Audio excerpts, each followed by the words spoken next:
미국과 이란의 전쟁 여파로 오늘도 코스피와 코스닥이 크게 떨어지며 서킷 브레이커까지 발동했습니다. 원달러 환율도 금융위기 이후 처음으로 한대 1,500원을 돌파했는데요. 관련 내용과 함께 향후 우리 경제 전망, 이인철 참존경제연구소장과 함께 이야기 나눠봅니다. 안녕하십니까? 네. 자, 지금 이제 코스피에 이어 코스닥까지 급락을 했습니다. 이렇게까지 하락하는 이유는 뭐라고 보세요? 그렇습니다. 어제가 최악인 줄 알았어요. 예. 역대 최대폭으로 떨어졌습니다. 코스피가 7%, 400포인트 넘게, 450포인트 넘게 떨어졌는데 오늘은 또 개장하자마자 오전장에 사이드카, 선물지수 5% 이상 낙폭을 보여서 코스닥, 코스피 동시에 나타나더니 낙폭을 더 키웠어요. 8% 넘게 또 떨어지면서 20분간 양시장 모두 매매가 중단이 됐는데 코스닥 시장과 코스피 시장 동시 서킷 브레이커가 발동된 건 역대 4번째입니다. 예.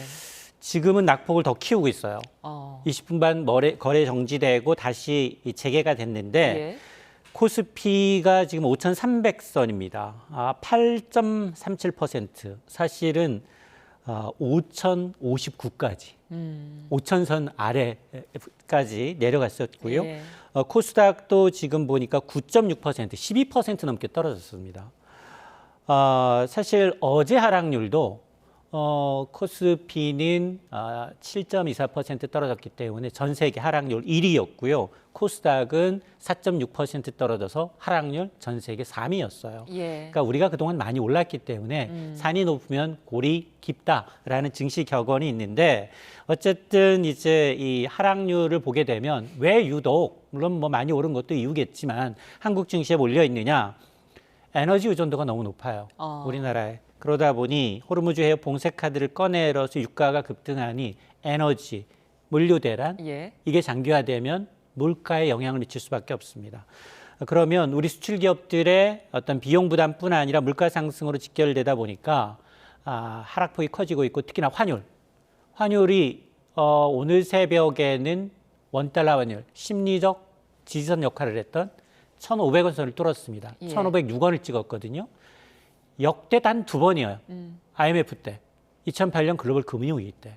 자, 그러다 보니까 이렇게 되면 외국인이 사실은 지난 주말에 7조 원 팔았잖아요. 그리고 화요일 5조 원, 어제 5조 원 팔았죠. 이게 이틀 후에 입금돼요. 그렇죠. 그러면 외국인이 과연 이걸 재투자할까 아니면 이런 불확실한 상황에서 달러로 환전해서 나갈 것인가. 후자에 무게를 두고 있기 때문에 지금 시장이 거의 패닉셀에 가깝다라고 보시면 되겠습니다.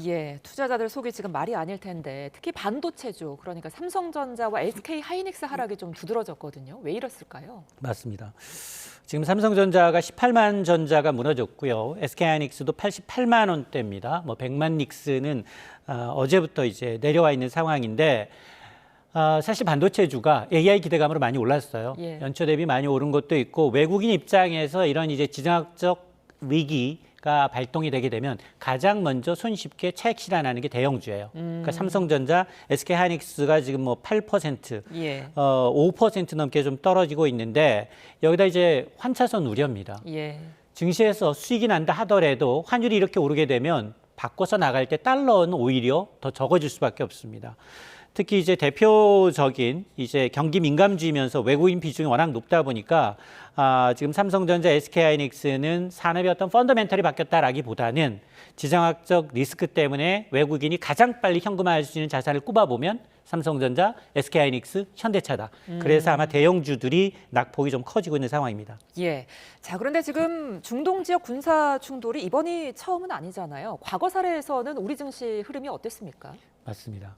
지금 추가로 매수해야 되나 하신 분들 되게 많을 거예요. 그렇죠. 과거에도 최근 20년 동안 중동에서만 6차례에 걸친 이제 크고 작은 분쟁이 있었습니다. 그 결과 깜짝 놀라실 겁니다.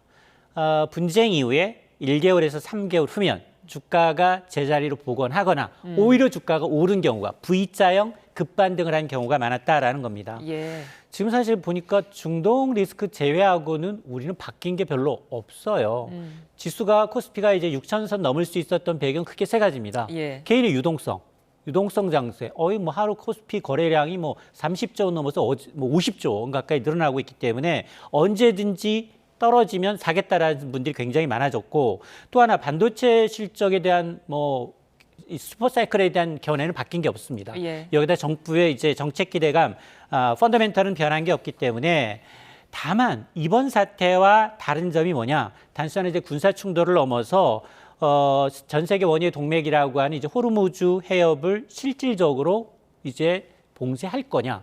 사실 이란은 이게 카드로만 써왔지 예. 봉쇄한 적은 거의 없거든요. 그런데 이제 실질적으로 이제 이란이 여기를 봉쇄하겠다라고 하니 과거처럼 어떤 V자형 반등을 맹신하기보다는 이 사태, 이 중동 사태가 좀 가닥을 잡을 때까지 잠시 쉬어가는 것도 나빠 보이지 않습니다. 예. 자, 골드만삭스는 호르무즈 해협이 완전 봉쇄가 된다면 지금보다 유가가 10에서 15달러 더 오를 거다 이렇게 전망을 했는데 어떻게 보고 계세요? 맞습니다. 사실은 이제 지난 2월 28일 오전 9시 45분 이란에 대한 이제 미국과 이스라엘 공습하자마자 예. 브렌트유가 13% 뛰었어요. 그러니까 배럴당 81달러 뛰었는데 예. 이후에 조금 안정이 되긴 했습니다. 그런데 지금 유가가 오늘 새벽에 4일 연속 올라가지고 또다시 81달러입니다. 예. 이 얘기는 뭐냐? 브렌트유가 올해 초만 하더라도 60달러 초반이었어요. 근데 지금 레벨 자체가 20달러 가까이 올랐다는 얘기거든요. 그런데 여기 80달러인데 지금 골드만삭스 얘기를 들어보면 현재 수준에서 배럴당 10에서 15달러라고 하면 90달러에서 100달러 사이예요. 예. 그 밴드에 있다면 아마 호르무즈 봉쇄협이 봉쇄될 경우 지금보다도 더 오를 수 있다라는 얘기인데요. 물론 우리 비축분이 있어요. 정부가 나서서 민간과 합치게 되면 한 208일분, 7개월 정도 전략적 비축유가 있어서 예. 모든 정유사의 재고 수준 고려해서 유란 위협이 현실화돼서 수입이 다 막힌다 하더라도 7개월 버틸 수 있다라는 얘기인데 예. 문제는 지금 기름값 아마 주유소 가보시면 아실 거예요. 지금이 가장 싸다. 오후에 늦게 가시면 앞에 자리, 뒤에 자리가 박혀 있을 수 있습니다. 예. 왜냐? 우리나라의 특성상 정유는 유가는 국제유가가 통상 상승분은 2, 3주 시차를 두고 반영이 돼야 되는데 주유소는 안 그렇습니다. 오르는 건 정광석화처럼 반영을 하고 내리는 건 미적미적 되고 예. 특히나 환율 때문에 그래요. 환율이 오르게 되면 석유는 전량 수입이기 때문에 원화 주고 매입하는 게 아니라 예. 달러화로 사야 되는 상황이기 때문에 아마 여기에다가 이제 전쟁 장기화될 경우에는 빙 돌아서 해상을 못하고 육로를 이용하게 될 경우에는 운임비가 거의 80% 이상, 기간은 더 닷새 이상 더 지연될 수밖에 없고 또 해상운송 보험료 더 늘어날 수밖에 없는 상황이기 때문에 국제유가의 상승을 원유를 전적으로 100% 수입에 의존하고 있는 한국 경제는 치명적이다라고 말씀드릴 수 있습니다. 예, 그러니까 짚어주신 유가 상승 영향까지 더해 보면은 우리 주식시장이 하락한 건 좀 이해가 가는데 금 가격도 지금 떨어지고 있더라고요. 금은 맞습니다. 대표적인 안전자산이잖아요. 왜 이렇게 떨어지는 겁니까? 지금 패닉셀이 맞다라고 봅니다. 패닉셀은 무슨 얘기냐? 야, 전쟁 났어. 예. 전쟁 나면 가장 필요한 건 달러. 스위스 프랑 바꿀 수 있는 거. 예. 사실은 금도 안전자산이긴 하지만 금도 환전을 해야 달러로 환산할 수 있기 때문에 예. 지금 슈퍼달러의 기환이 금 가격까지도 내려앉아 있다라는 얘기인데요. 오늘 새벽에 이제 뉴욕 상업거래소에서 금 선물 가격이 트로이 온스당 4% 가까이 빠졌습니다. 예. 5,100달러까지 지금 밑돌고 있는 상황인데 중동 이후로 불안해지니까 투자자들이 금보다 더 강력한 안전자산인 달러로 모이고 있고 또 하나 주식시장이 이렇게 폭락을 하게 되면 거대 손실을 본 기관들은 이 증거금을 메꿔야 되는데 가장 많이 오른 게 뭐냐 수익이 많이 난 금을 판 겁니다. 금을 팔면서 이 강제 매도하는 물량까지 좀 쏟아지고 있어서 사실은 이제 이런 어떤 구조적인 문제이지 금값 하락이 어떤 안전자산으로의 지위를 훼손된 건 아니다라고 보시면 되겠습니다. 예. 자, 그런가 하면 지금 원달러 환율이 또 걱정입니다. 한때 1,500원을 돌파했어요. 이게 지금 1,500원을 넘어선 게 금융위기 이후 처음이라고요? 맞습니다. 사실은 이제 이 지난 가장 이제 우리가 걱정했던 게 환율이었어요. 예. 환율이어서 사실은 앞서 제가 이제 우리가 새벽 2시까지 외환시장을 개방했거든요. 그러니까 오늘 새벽이었습니다. 1,500원 돌파한 이후에 장중한 때 1,506원을 찍었습니다. 우리가 1,500이라는 숫자를 본 건 단 2번밖에 없어요. IMF 외환위기 당시 그리고 2009년 글로벌 금융위기 당시 이제 이후에 17년 만인데요. 어쨌든 이제 중동 전쟁 여파로 안전자산인 킹달러로만 이제 돈이 몰리다 보니 예. 우리나라 자산은 위험자산에 포함되다 보니 매도하고 이제 이 극단적으로 좀 몰리는 현상이 있는 데다가 그리고 지난 주말에 매도했던 외국인 이제 7조 원이 넘는 이 자금이 그동안은 한국 증시가 더 오를 가능성이 높기 때문에 보유하고 있었어요. 매도한 자금을 원화 그대로. 그런데 야 이런 상황이 발생을 하게 되면 오히려 달러로 환산할 것이다 라는 우려까지 반영이 되니까 지금 보면 뭐 1,460, 70원, 70원대에서 움직이고 있거든요. 상당히 좀 불안한 상황입니다. 근데 일부 전문가들은 앞으로 더 오를 거란 전망도 내놓던데 소장님은 어떻게 보세요? 이게 사실은 이 전쟁, 과연 이제 트럼프 대통령이 정말로 4, 5주 이상 갈 수도 있다. 지상군 이제 이 투입 가능성까지 지금 언급을 하고 있기 때문에 불확실성이 초입이에요. 가장 이제 아무것도 이제 예측할 수 없는 부분에 들어와 있어서 이렇게 되면 이게 장기화된다면 1,500원 선 위로 튀지 않겠느냐라는 얘기인데요. 실제로 가장 큰 변수는 호르무즈 해협의 봉쇄에 있습니다. 이게 2, 3개월 이상 이제 계속 지연이 되게 되면 유가는 오르고요. 달러 선호 현상은 더 심해질 수밖에 없습니다. 이렇게 되면 주요 국 통화 가운데 우리 원화는 가장 크게 약세를 보일 수밖에 없는 상황인데요. 정부가 어쨌든 금융당국이 지금 100점 플러스 알파 규모의 시장 안정 프로그램을 지금 가동할 수도 있다라고 얘기하고 있기 때문에 1,500원을 넘어서게 되면 아마 시장 개입 가능성도 좀 있어 보입니다. 이렇게 유가, 환율이 오르면서 식품 물가도 오를 거란 전망이 나오고 있는데 이 부분은 어떻게 전망하세요? 맞습니다. 에너지 가격이 오른다는 건 원자재 가격뿐만이 아니라 시차를 두고 이제 국내 소비자 물가를 올릴 수밖에 없습니다.